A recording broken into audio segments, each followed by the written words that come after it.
Сәлеметсіздер ме, құрметті оқушылар? Бүгін біз 5-ші сынып математикасының алымы да бөлімі де ондық бөлшектердің көбейтіндісі түрінде берілген бөлшектерді қысқарту тақырыпшасын өтетін боламыз. Сонымен бөлшектердің алымында да бөлімінде де көбейткіштер ондық бөлшектер түрінде берілсе, оларды натурал санға келтіріп алып есептеуге болады. Бөлшектің алымындағы ондық таңбалар санын және бөліміндегі ондық таңбалар санын жеке-жеке санау керек. Мінекей мына көріп тұрған бөлшекті алатын болсақ, 8,7 көбейтілген 5,1 көбейтілген 0,175 бөлеміз. 1,7 көбейтілген 1,5 көбейтілген 2,9-ға деген бөлшекті алатын болсақ, осы кездегі бөлшектің алымындағы да бөліміндегі де цифрлар санын санаймыз. Яғни бөлшектің алымындағы және бөліміндегі ондық сандардың үтірден кейінгі цифрлар санын санаймыз. Соңғы кезде мінекей ол мына сандар болады. Яғни төбесінде 4-еу, ал астында 3-еу.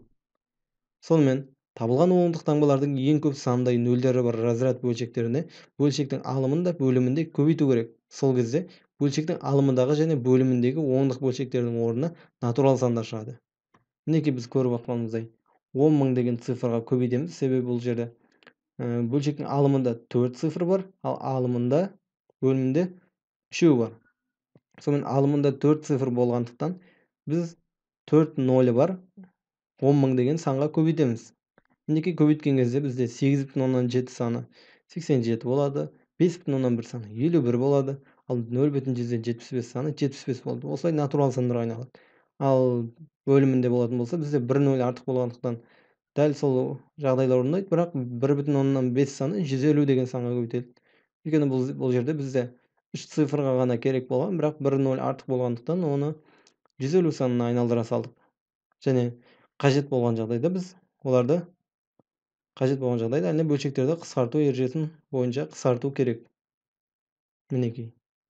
Сонымен қысқартқаннан кейін әрине бізде 2-ден 9 қалады. 2-ден 9 дегенді 4,2-ден 1 деп аралас сан түрінде жазамыз да, оны ондық бөлшекке айналдырып 4,5 деп жазуымызға болады. Сонымен жауабы 4,5 болады бұл жерде.